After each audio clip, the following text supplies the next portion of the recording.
ایک بات جو میں کہنا چاہتا ہوں میرے بھائیو، فتنے اٹھ رہے ہیں معاشرے کے اندر، ایسے ایسے فتنے اٹھ رہے ہیں کہ خود اپنے آپ کی تعریف کرنے والا دین کا دائی ہو، ایک دین کا دائی ہو، چلو سیاستدان تو اپنی خدمات اپنی تعریف کرے ٹھیک ہے، لیکن ایک دین کا دائی صبح سے لے کے شام تک بند کمرے کے اندر بیٹھ کے اپنی تعریف کرتا رہے، میں نے یہ کر دیا، میں نے یہ کر دیا، میرا گولڈن کوٹ۔ ایسا بد نصیب بھی کوئی ہو سکتا ہے جو اپنے کول کو خود اپنی زندگی میں سنہری کول کہتا ہو؟ جی مرزا صاحب کیا اچھا، اور اس کے سارے ماننے والے اخلاق کا بھاشن دیں گے، خود اخلاق نام کی چیز نہیں، رٹے رٹائے جملے میں پھکی دے رہا ہوں، شرم سے ڈوب مرنا چاہیے، میں نے ایکسپوز کر دیا۔ اس بدبخت سے کوئی نہیں بچا جس سے صحابہ محفوظ نہ ہو، اس سے کس نے بچنا ہے؟ کیا گولڈن کوڈ ہے؟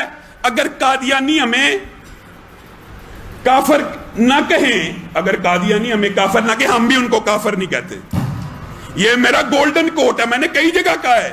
اچھا مرزا صاحب، اور قادیانی تمہیں ولی اللہ بھی کہیں، اللہ کی قسم وہ پھر بھی کافر ہیں۔ اچھا اپنی بات سے ایسے بدلتا ہے، ایک دن کچھ کہے گا، ایک دن کچھ کہے گا، نئی نئی ویڈیوز آ رہی ہیں عقل کے اوپر پردہ، اور اس کے ماننے والے کہیں گے لاما صاحب یہ چھوٹا سا کلپ ہے 50 سیکنڈ کا، 1 منٹ کا، پوری تقریر سنیں، اور یہ بدبخت حدیث کا آدھا ٹکڑا آپ کو سنا کے اس کے اندر اپنی مرضی کے معنی اور مفاہیم پیدا کرتا ہے، آپ اس کو پوچھتے نہیں ہیں۔ نیا مسئلہ بیان کے مفتی ہیں میرا بھائی، چھوٹا بھائی عمر میں ابو یحییٰ نور پوری، یہ اس سے بھاگا ہوا ہے علم میں حدیث میں، وہ مجھ سے آگے ہیں یقیناً۔ انہوں نے انعام رکھا ہوا ہے کہ 3 لاکھ روپیہ نقد لے لینا، میرے سامنے 1 گھنٹے کے لیے بیٹھ جائے۔ بات کیا کی ہے؟ کہتا ہے جو صحابہ قرآن پڑھتے تھے معاذ اللہ زبانی حفظ کے ساتھ، اگر تم موبائل کے اوپر دیکھ کے پڑھو گے تمہیں ان سے دوہرا اجر ملے گا، نعوذ باللہ۔ عقل اور منطق کے ایسے پردے ڈلے ہوئے ہیں، اندھ بکت مقلد نیچے لکھ رہے ہیں علامہ صاحب اوپر سے دیکھ کے پڑھنے والے کو دوہرا ثواب نہیں ملتا۔ کیسا عقل پہ پردہ ہے؟ پہلی بات یہ بھی سن لیجئے، دوسری بات بعد میں کروں گا۔ جو حفظ کر کے زبانی پڑھتا ہے کبھی ناظرے والا اس کا مقابلہ نہیں کر سکتا۔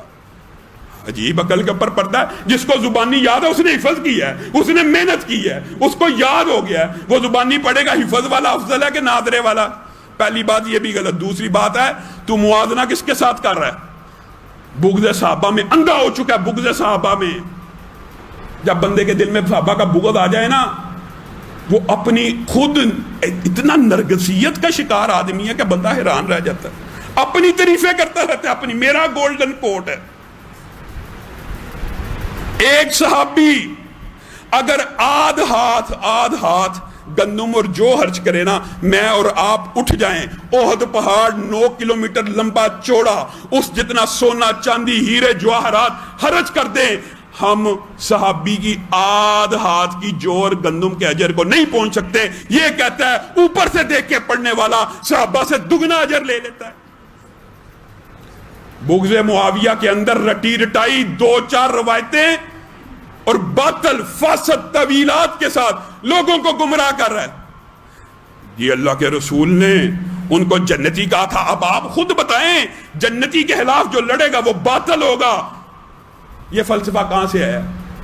اگر تیرا یہ فلسفہ تیرے پہ پلٹا دیا جائے تو حضرت طلحہ معین جنتی نہیں، حضرت زبیر معین جنتی نہیں، امی عائشہ معین جنتی نہیں، حضرت علی بھی جنتی ہیں، لیکن یہ آپس میں ایک دوسرے کے مد مقابل آئے تھے۔ طلحہ جنتی نہیں تو معاذ اللہ کیا نعوذ باللہ حضرت علی کے اوپر کوئی اہل سنت کا بندہ الزام لگاتا ہے، یہ تیری دلیل کیا ہے؟ بوگس دلیل۔ حضرت علی کے مقابلے میں جو آئے کیونکہ علی جنتی تھے اس لیے معاذ اللہ باقی۔ حضرت امیر معاویہ کے بغض میں ایسا اندھا پاگل ہو گیا ہے، بنو امیہ کو گالیاں دیتا رہتا ہے، یہ نہیں سوچتا نبی نے اپنی 2 بیٹیاں حضرت عثمان کو دی، حضرت معاویہ کی بہن سے شادی کی، یہ کوئی نہیں سوچے گا۔ بدبخت ہو گیا ہے جو بندہ جس کی زبان سے صحابہ نہ بچے، طویل حدیث کے اوپر ایسی کرتا ہے۔ عمار کی حدیث کے اندر لکھا ہے جی 2-3 حدیثیں صرف لوگوں کو مغالطہ ڈالنے کے لیے۔ وہ عمار کو فیہ باغیہ قتل کرے گا اور عمار کو ایک گروہ جہنم کی طرف بلائے گا. ایسا بدبخت اور عقل کے اوپر پردہ ہے اور اس کے ماننے والوں کو بھی شرم نہیں آتی. اور اس کا اطلاق کس کے اوپر کرتا ہے؟ حضرت امیر معاویہ. حضرت امیر معاویہ معاذ اللہ جہنم کی دعوت دینے والے ہیں. جس امیر معاویہ کے بارے میں رسول اللہ کے کہ مسلمانوں کے دو عظیم گروہوں کے مابین اللہ عظیم بھی کہہ رہا ہے، مسلمان بھی کہہ رہا ہے، تو کہہ رہا ہے جہنم کی دعوت دیتے تھے. معاذ اللہ، بدبخت ہے تو نے حدیث پڑھی ہی نہیں، تو علمی میدان میں زیرو ہے، اس لیے تو من چاہی طویلات کرتا ہے. یہ عمار کو فیہ باغیہ نے قتل کرنا ہے جو ان کو جہنم کی طرف بلاتا ہوگا. بدبخت آدمی.